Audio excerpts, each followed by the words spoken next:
Scary stories to tell in the dark. One day at Horrorland. Something wicked this way comes. Bionic bats of Bay City. Escape the haunted warehouse. It's been a scary, spooky, lightly traumatizing October and most of November. If you need to talk about it, let's talk on Reliterated, Reiterated, Chapter 4. Welcome to Reliterated, the lowbrow book club of three grown-ass men reading the children's books popular in the 1990s, but with 2020's hindsight. Fair warning, we use language too mature for kids, analysis too immature for literary scholars, and ignorance too profound to be inoffensive to everyone. We also talk about our books in depth, and this week we're going to be talking about our books again, because it is the end of a chapter. I'm Andy. I'm Harold. And I'm Josh. And we have reached the end of our spooky season chapter, finally, in late November. Yes! Just before Thanksgiving. It has been a ride. Hey, some people prefer it that way. Here's the deal. We can carry spooky season on because Christmas doesn't start until after Thanksgiving. Thank you. Yes. I don't even know what I'm doing for Thanksgiving. We still have Halloween stuff up at work, so... Nice. See, I am an expert in this area because my birthday happens between Halloween and Thanksgiving. So I would say that based on my experience in this time of year being, it causes a lot of memories. My birthday came this time of year. It's always rainy and dreary and scary and cold and windy and spooky season lasts until Thanksgiving. For some people, it never stops. Now, they need help. But yeah, this has been a pretty fun chapter. We read some scary books. Yeah, they were pretty frightening, really. They actually, what the most frightening book in this chapter was? What? The one from the OG himself, R.L. Stine. The Goosebumps. Always a fan favorite. I mean, it's a favorite for me, at least. Well, it was your favorite. That was the one you picked out. It was. But I mean, really, their car exploded. They got locked in coffins. I mean, I guess... They saw a wolf. Yeah, they saw a wolf. Yeah. They smelled some guano. Stuff. They got stuck in the car. They had to fight for their lives in a game show style survival match. Mm-hmm. That was bizarre. It doesn't matter if it was bizarre. It was scarier than laughing to beat up the bad guy. Yeah, something doesn't make it this way comes. That part was a little bit weird. Or I will agree. Whoop, whoop, whoop, whoop it around. Yeah, we're going to get to that eventually. Scary stories to tell in the dark were mostly just goofy little... It was a collection of folktales. Yeah, they were folktales. That's, What was that thing that you were sending us, Andy, about Harold? Okay, so last night, in preparation of recording this episode, I was going to watch the 2019 movie Scary Stories to Tell in the Dark. But next to it in the results, when I searched Prime Video for it, which I don't think it's included in Prime Video, I think you got to go to Hulu for that version. But I came across a documentary made about the Scary Stories to Tell in the Dark series. And it was actually kind of interesting. They talked about it as a whole, about Alvin Schwartz as an author and like historian, folklorist, whatever. And his son was involved and talked about a lot of the controversy that his books kicked up back in the day of how a bunch of parents groups tried to get the books banned because of how gory and scary it was. Really? Mm-hmm. There's a big segment about the art by Stephen Gammell and how just unique it was, and a bunch of like modern artists recreating that art in different mediums, and it was pretty interesting. There was this one lady that had a tattoo sleeve of the art from the books, which looked pretty badass. That must have looked crazy. That's cool. Yeah, I like that. Like a watercolor tattoo. Interesting. But they gave significant attention to a particular story named Harold. It's either in 2 or 3 because it wasn't in the one that we read, but it's a story about a scarecrow, kind of an effigy of like this farmer that I think these 2 kids hated or something. Sounds about right. So they made a scarecrow and named it Harold. And because I haven't read the actual story, I couldn't tell you what it was about. But yeah, everybody was talking about Harold this and Harold that, and there was an ugly scarecrow named Harold. So I snapped a picture of it and sent it to Harold and Josh. I was going to say, the picture you sent me was creepy as fuck, so. Yeah. And I remember hearing in the mini episode you did on Harold and the Purple Crayon of how like all these media representations of people with the name Harold were always just like hateable people. And I'm like, oh, come on. It's not really that bad. But no, apparently like this Harold in Scary Stories to Tell in the Dark was not a likable person and became like a scary scarecrow figure. Maybe it's why I don't remember the second book very well. Maybe because it drug your namesake through the mud. Right. I remember the first book definitely because of the picture, like the aesthetic of it, right? But the second one I don't remember very well, and I know I had all 3 of them. So you blocked it from memory because of putting shame on your name. Yep. Screw that book. Screw those guys. But anyway, it's a decent documentary. It's on IMDb TV. It had ads, but you know the ad breaks give you a chance to kind of reflect on things. You get a nice little mental break to check out. So I don't mind ads so much sometimes. Yeah. The nice thing about ads to me is always the ability to get up and do something. Because when you have to pause it, it's like you can never pick the right moment. The scene switches. Just as the scene switches, you're like, oh, but wait, what's going on? Right. There's people that get paid to put breaks into shows, and they're called advertising people. Yep, editors. I was going to say, Yes. Editors. They decide where the act breaks are, and they put advertisement breaks in accordingly. I'm about 90% sure it's advertising people is the technical term for it. Advertising people. Advertising people. Ad guys. The ad guys. Yeah. Yep. I've seen TV. Speaking of TV, we've already touched a bit on the book One Day at Horrorland, but let's talk about the Goosebumps TV series version of One Day at Horrorland that we all watched together. Oh, the one part that I love the best was when he's like, he grabs the guy's face mask, which is obviously a mask, and was like, hey, this isn't a mask.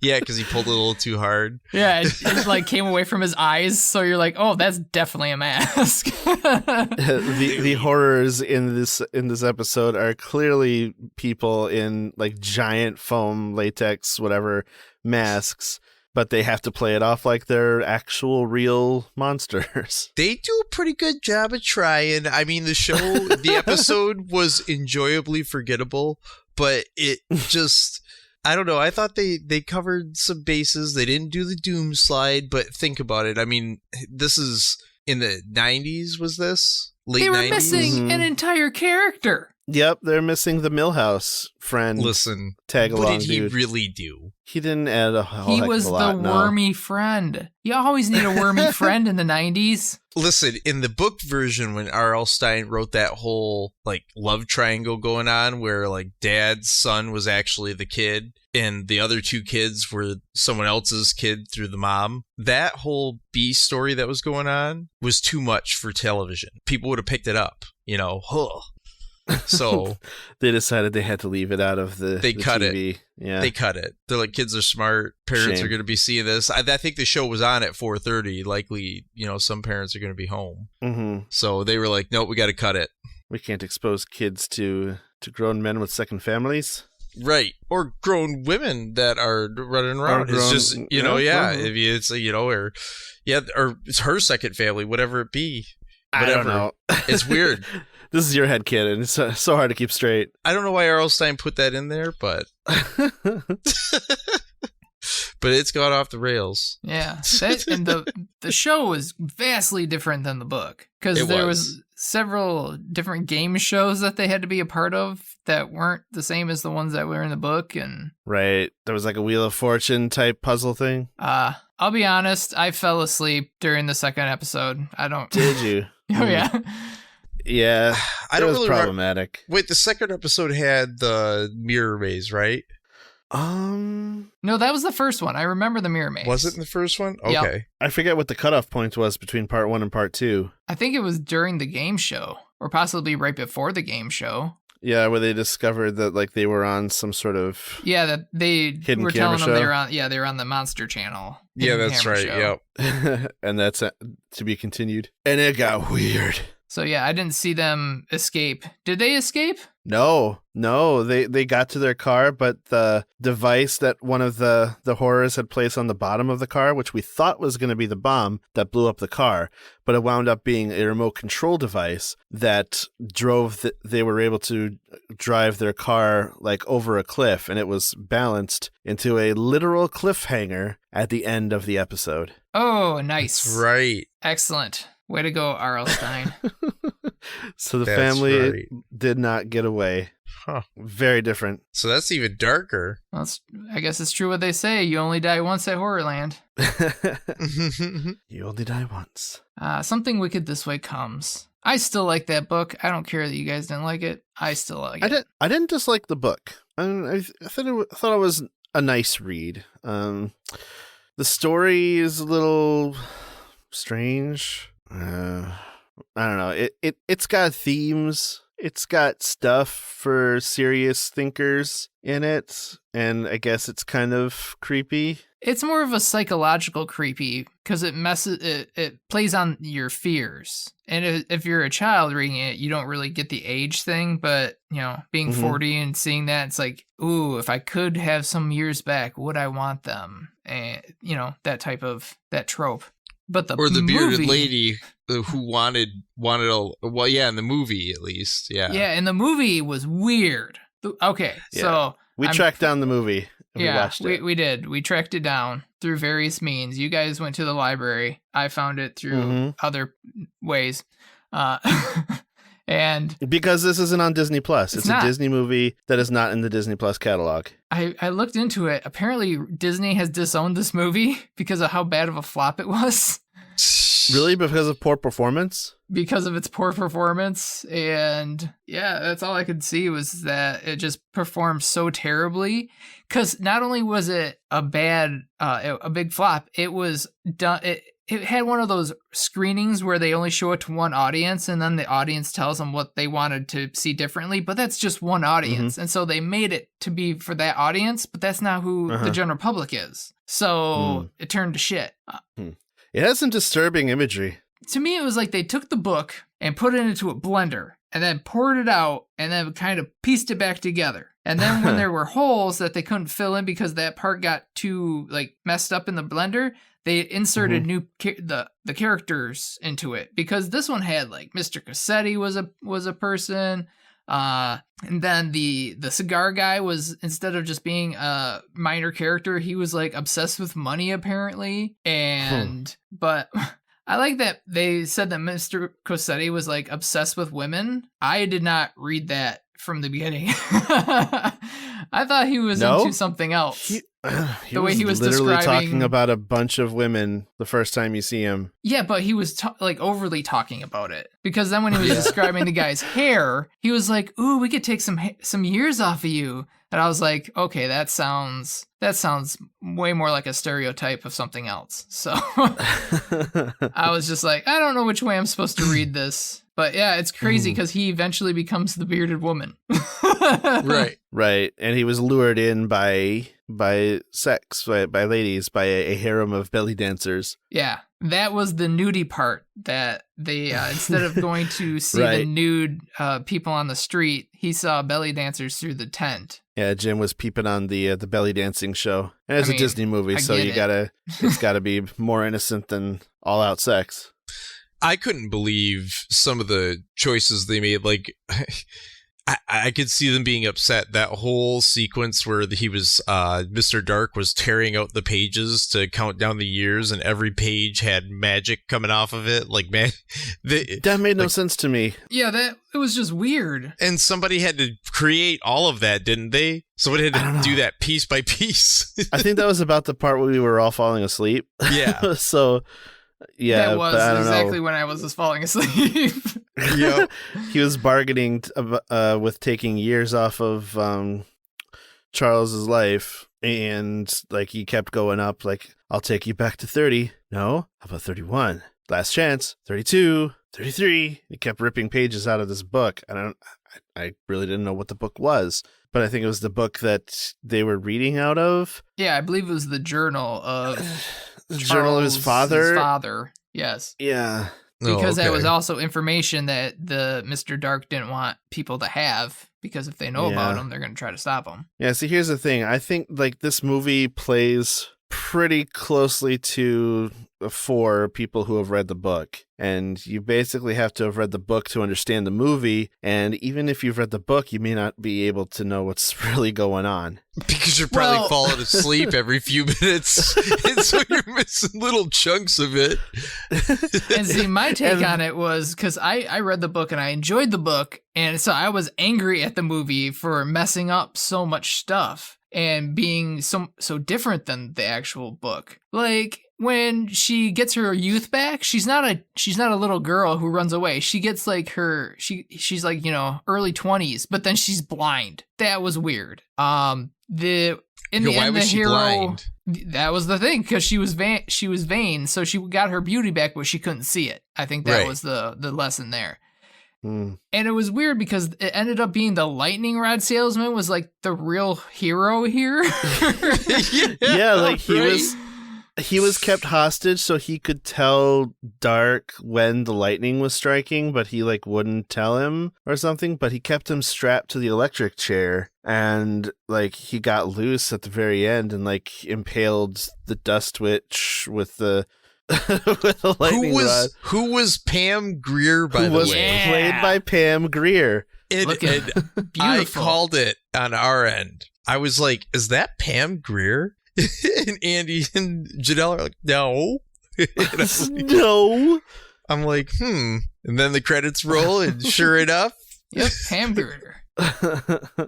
Yeah, she did a really good job just being like that weird, creepy, like speaking under her breath type of whispering and stuff. That was all the acting was really, really well done. It was just it was shit. It was just a shit. And I guess this was one of the first tries at special effects, which is why they had the pages that did the magic. The opening sequence was supposed to be this insane, crazy thing, and then they cut it at the last minute because they thought it was too hokey. So I kind of liked the effects for what they were. Yeah, I thought did it was too. Pretty impressive for the time. Exactly, it was one of the first ones. I had a lot of rotoscoping in there. It was a well done movie. Like, okay, so 2001: A Space Odyssey. When I watched that, I fall asleep like every half hour, and then I just have to start from that half hour that I fell asleep at. Right. I should probably start watching it when I need to go to bed. But I love that movie. It's a beautiful movie, but it's like it puts me to sleep every half hour or so. And I don't know. I thought Something Wicked This Way Comes had potential to be good if I hadn't missed significant chunks of the movie while I was watching it. I only missed one, and I went back to rewatch that significant chunk, and it answered one question, but I had a few other ones, because I went back and I was like, oh, so how did he defeat the Dust Witch? He didn't. She just said slower and slower, and then they cut away, and then they cut back, and he was still alive. I was like, so yeah, she fucked up. Like, she didn't even try to kill him. Yeah, she didn't even kill him. I was like, this is dumb. And he didn't even like fight back at her. Like, Dark told her to bring him, give him a taste of death, so he will know it when it comes for him. But like, she like did the heart slowing thing, I guess. And like it cut away, and next thing we see, like she was gone and he was recovering. Yeah, he was suddenly an athlete. I was sad he didn't get to shoot somebody in the face. I was really looking forward to that, and that didn't happen. Let's talk about the guy that was missing an arm and a leg. Yeah, what was up with that? He was not in the book, right? He was in the but my thing is, whether he was in the book or not, he was a football star. And they're like, our hero football star. And I'm like, what happened to his limbs, though? Was that... They never explain it. Yeah, this dude had one arm and one leg. And he was still dressed in an old-fashioned football uniform. Yeah. Still trying to relive those glory days of when he played was Uncle football. Rico. He was the Uncle Rico of that town. But he was apparently in some horrific accident. And it's fun to imagine that it was a football-related injury that made him lose two limbs. Because they never said, like, well, did he, like, go to war and lose his limbs there? Nobody knows. They're like, it's not important. If you ask, you're an asshole. Yeah, but he ends up going back in time to get his limbs back, apparently. Yeah, he gets younger and gets his limbs back, and when Charles sees him again, he's all zoned out. Did you guys notice a particular certain little person that was in this film? I noticed there were some little people. The person I realized, I was like, oh, that's Master Blaster from Mad Max in Thunderdome. Oh. Yeah, that guy was totally there. I was like, oh, look at that. It's Master. That's crazy. No, he has the mind of a child. So yeah, I would not recommend seeking out this movie. Read the book; it's way better. Unless you've read the book and enjoyed it, I guess. I don't know. No, I read the book and I enjoyed it, and I disliked the movie because it was such a clusterfuck. I just don't think it stands well on its own. Like, you will not get the ending if you have only seen the movie and were falling asleep for significant parts of it. Don't seek out the movie irregardless, but maybe read the book. I was sitting there and I woke up one of the times and I looked over at Andy and Janelle and they're both sitting there. I'm like, okay, I'm good. And then I look back over again, I see Andy's head's back and he's, okay, I'm not the only one who's fallen asleep. Yeah, don't worry, I fell asleep in the library scene. It's the library scene because books are so boring. Right? Like, who would ever want to talk about books? I know it. It just drives me nuts. Anytime books are brought up, people just check out. Don't get me started. There's one book I really don't want to talk about. Fucking Bionic Bats of Bay City. God damn it, I hate that book. Okay, so did you wind up reading it, Harold? So, I had a whole plan to, like, have the book out and just, like, pick a couple things and see how bad they were and just say them and see if you guys were like, yeah, he totally read it because he picked out these specific things that I also picked out because I figured they would pick out. But on my way out to find the book, I actually encountered the colossal waddling possum of Caw Collin. And as soon as I opened the door, I saw him there, and he stared at me, standing over the cat food bowl that he was mowing down on that clearly was making him the best living possum in the area. And he turned, and he ran off into the night. He didn't play possum or nothing. He was like, fuck that, I'm out of here. I gotta come back later. I don't want to get killed. So you didn't read a book because you came across a possum? No, I didn't try to make it seem like I read the book because I came across a possum. I'm a possum. And it's not in my car. I think my kids took it somewhere. Yeah. No, I picked it up at one point and I started to read it and I'm like, you know what? All those guys did the whole time was said this was a garbage read. I'm like, I know I'm not going to be able to do this. So I'm gonna put that book in my survival kit, and in case I'm ever out, and I need some fire. There you go. That's about what it's good for. I could use it to start a fire. Janelle was talking about burning the book. They're just having a bonfire and burning all their copies. That's the one book that's worth burning. Hey, we're allowed to do whatever we want with it. It's all right. Yeah, I'm putting it in the little just library. Understand that Jonathan Rand will either want to know why, or he'll not care at all, or he'll hate us, and we'll become arch enemies. Right. Jonathan Rand. He is our nemesis. There's a lot of options here. He'll be my nemesis because I'm going to write something better than him, which isn't hard. So I guess he'd have a lot of arch enemies. You keep saying that, but the reason I don't say anything about wanting to write something is because I'm like, if I say something, then I'm held accountable to at least 15 people. That's why I said it. That way I'm like, that way I'll sit down and actually do it. I haven't yet because I'm still obsessed with Far Cry. It's your fault. Because I'm playing video games. Yeah, I'm playing Far Cry. And also, it's not my fault. It's not my fault. You bought it. You bought Far Cry and said, hey, play this game. It's co-op. And I got real into it. Mm-hmm. So that's Bionic Bats of Bay City. Yeah. Yep. It was better. It was better than Bionic Bats of Bay City. Far Cry 4 was? Oh, it's so much better. That whole little conversation we just had. Oh, the whole conversation is better than the book. Josh, there you go. Instead of doing Bionic Bats of Bay City, because that's already been done. You don't want to do the colossal waddling possum of Coquitlam. I'm telling you. I'll add that to the list because I also had the Mutants of Midland. So that I can get sued by Dow Chemical. And people can think their cats and dogs are disappearing, but they're actually like running off, and the living together colossal waddle and possum of Coquitlam is like eating all their. It's all real though. You can make it colossal, so they're not like, well, it's colossal like, I wonder how many ticks he eats. I'm sure he eats plenty of ticks, but he also eats cat food apparently. Yeah. So then finally we came to our choose your own adventure in the haunted warehouse. This was fun. I enjoyed the escape from the haunted warehouse. I thought so too. And I wondered whether breaking down the door instead of going to get Mr. Grady was like a branching off point to other types of adventures to be had other than running into the Countess or whatever the fuck the brown ghost lady was. Well, there is no way for us ever to know. I mean, I did look impossible. into it, and we can't go back in time. Nope. We can't. I don't have my slide whistle on me. We can in the future put up a episode that people will pay for. So where we can go down that route.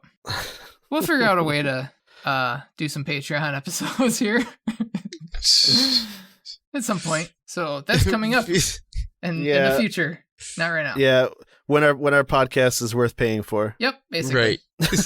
Not there yet. Exactly. Yeah. we got to figure out how to make this something worth putting money for.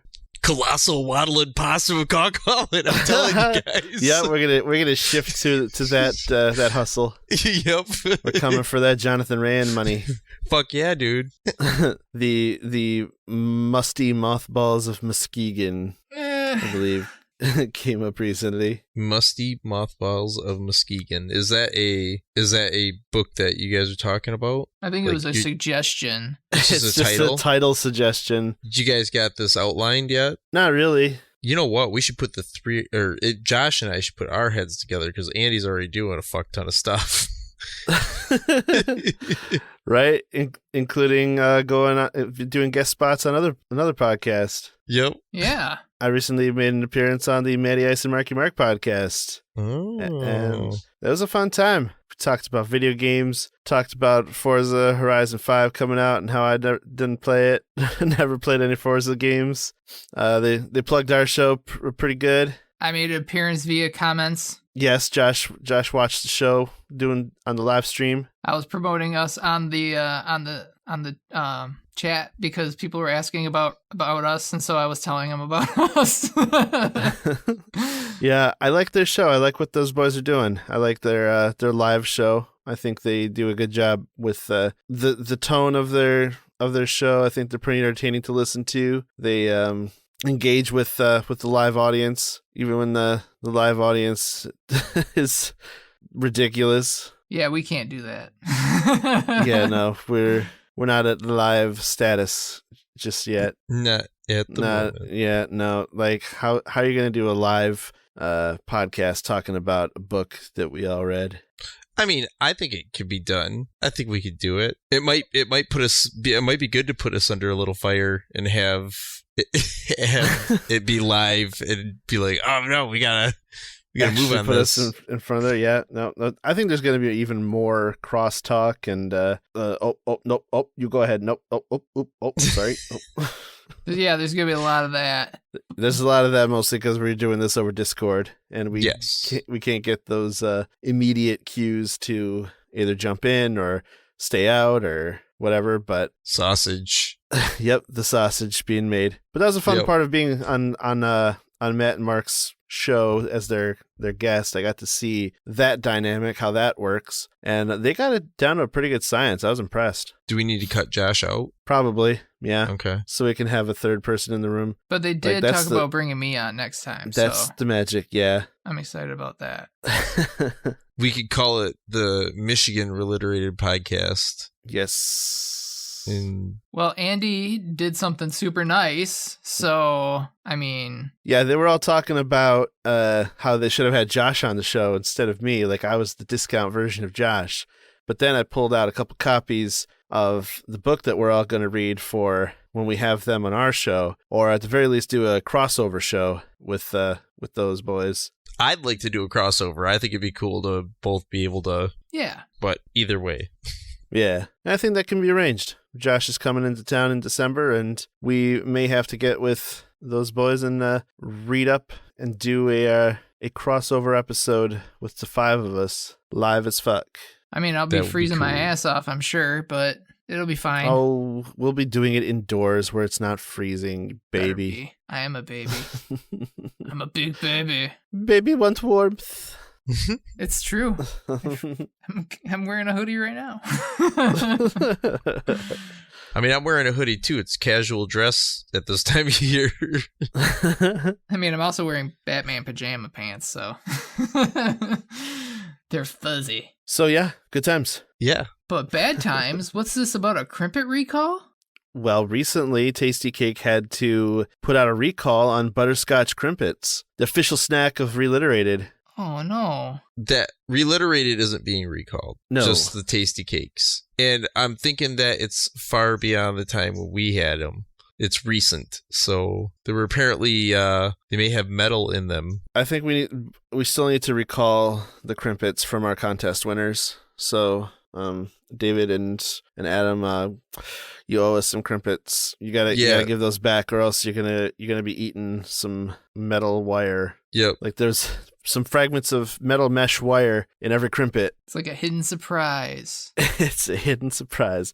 Find the jagged metal crustios. Possible presence of tiny fragments of metal mesh wire. There's a possible presence of fragments of metal mesh wire. You can see it as being a bad thing, or you can see it as being a lottery. Like, if you find that, it's like, what are the odds, that you were going to find it?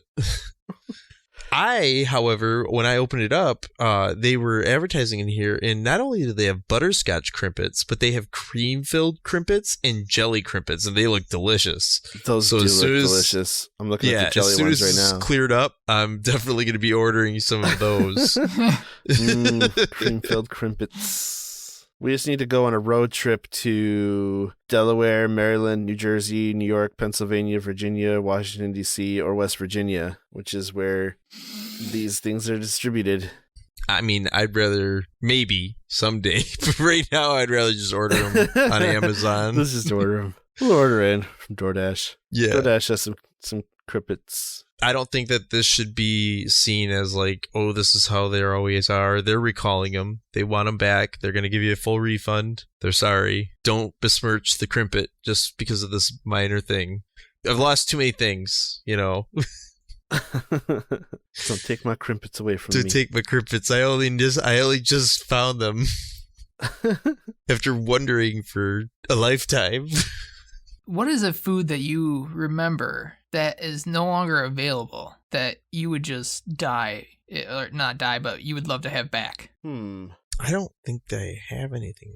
For me, it's the Hormel, pork that they had it, and they still have like Italian beef tips and regular beef tips and other things like that, but they had a pork kind, and it was just so good. It melted in your mouth, and I mixed it with mashed potatoes. Oh, it's just so fucking good.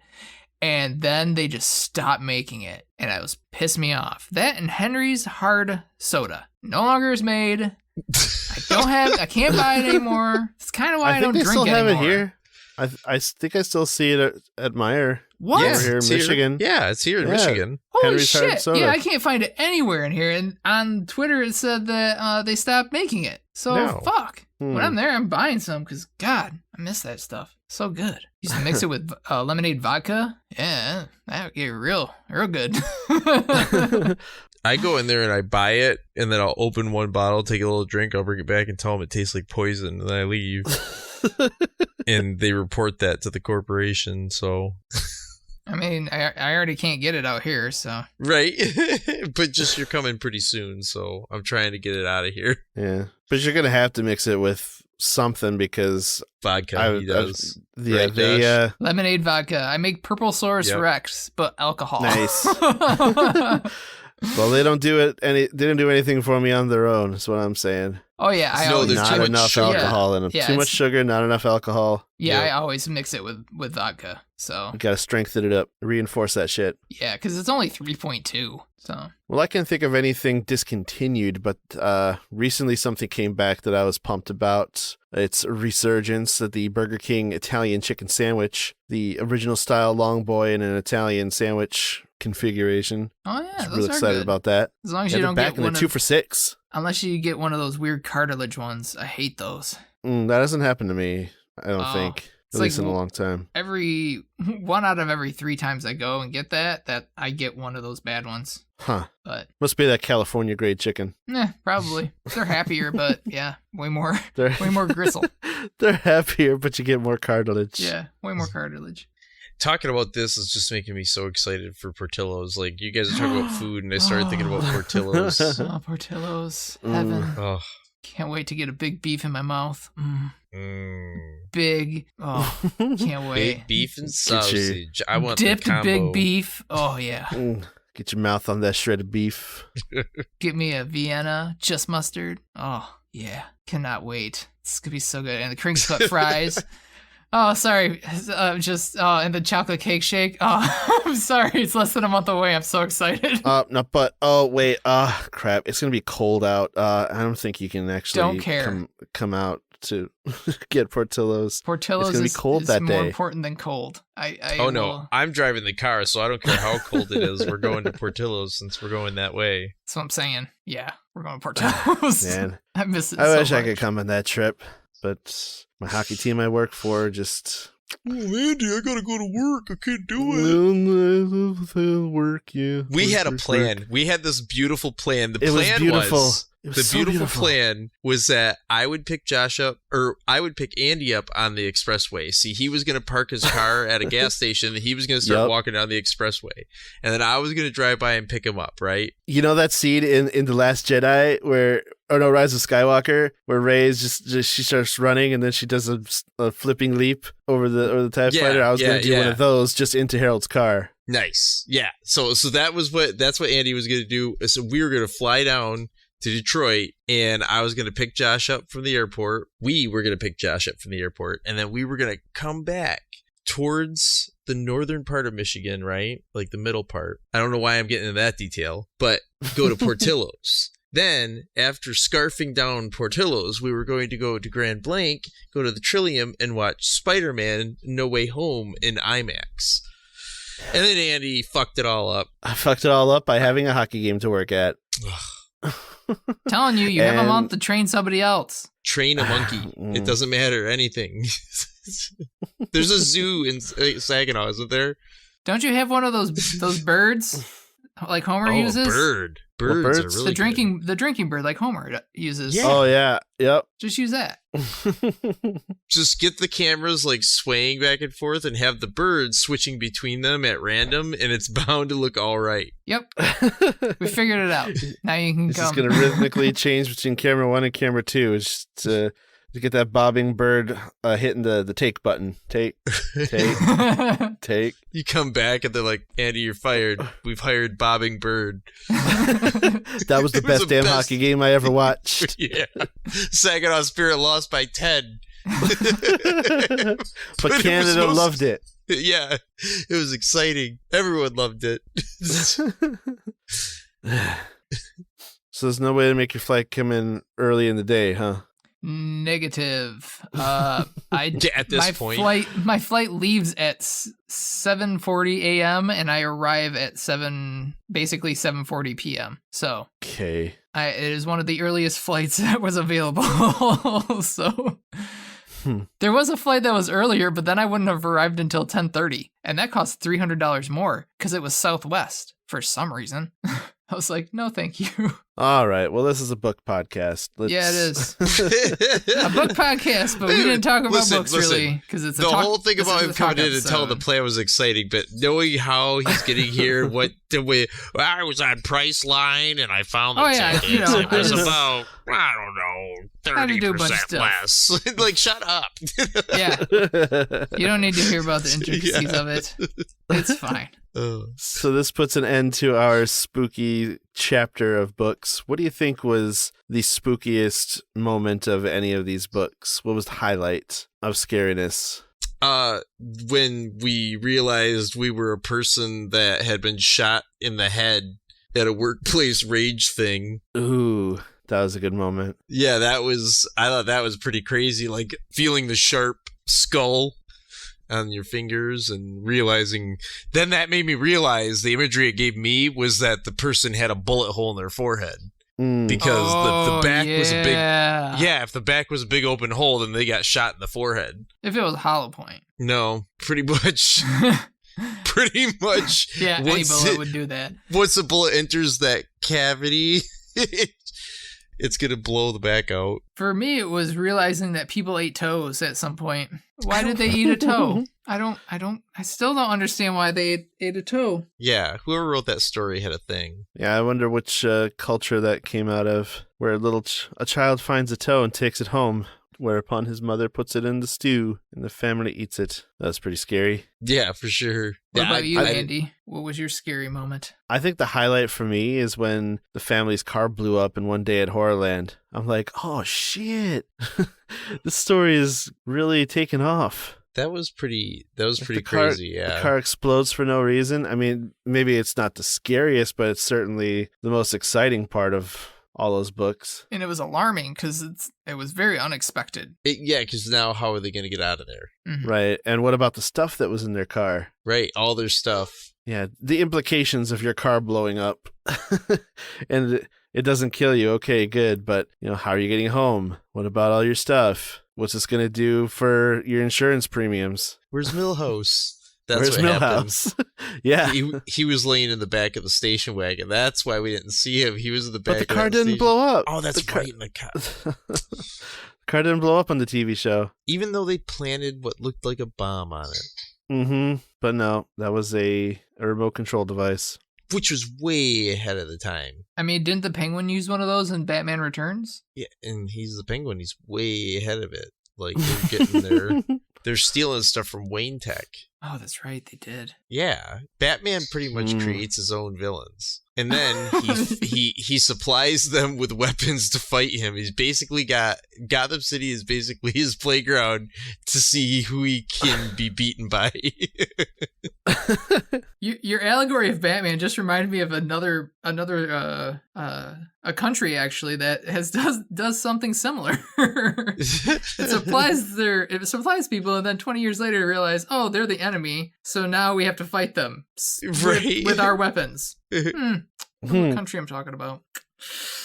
I can't think of a fake country that isn't offensive. I mean, we could use the Far Cry country.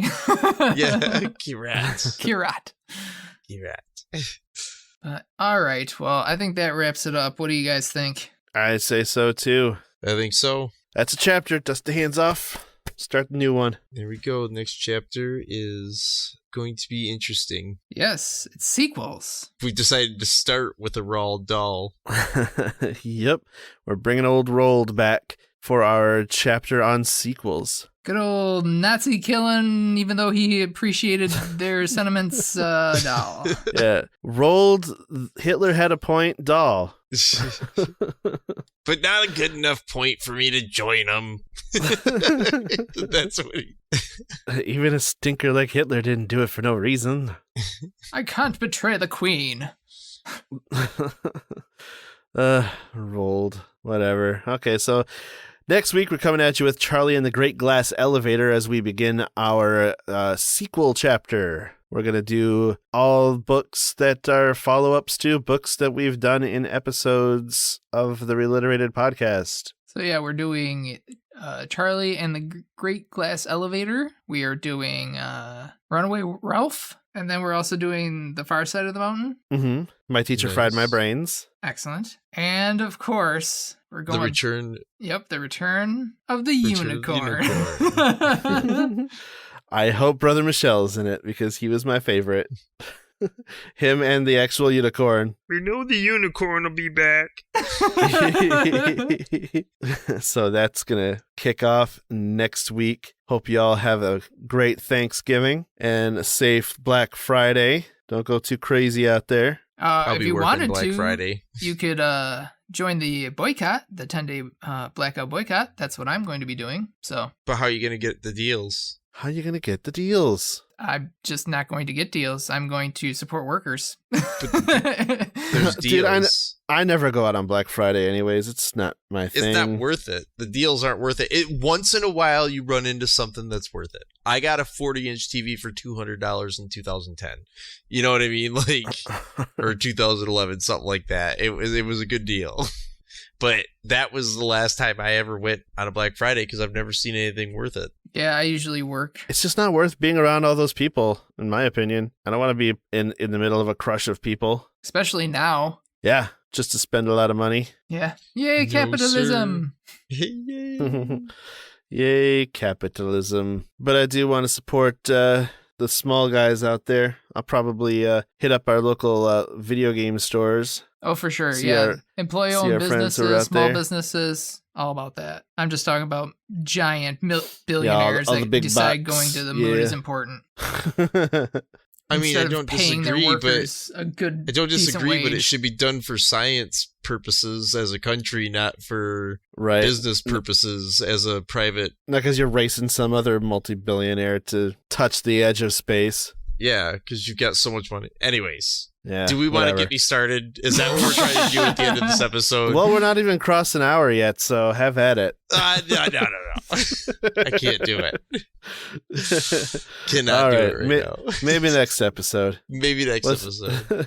We'll be talking about Roald Dahl and Willy Wonka and Charlie and the Great Glass Elevator, so maybe that topic will come up. Yeah, there's some very interesting themes in that book. I've already Oh, finished sure. it, so I it's can very already strange. see. Yeah. Yeah, that episode will be releasing the day after Cyber Monday, so Nice. Excellent. All right, fellas. So have that to look forward to. Yep, that's going to do it for this episode of Reliterated.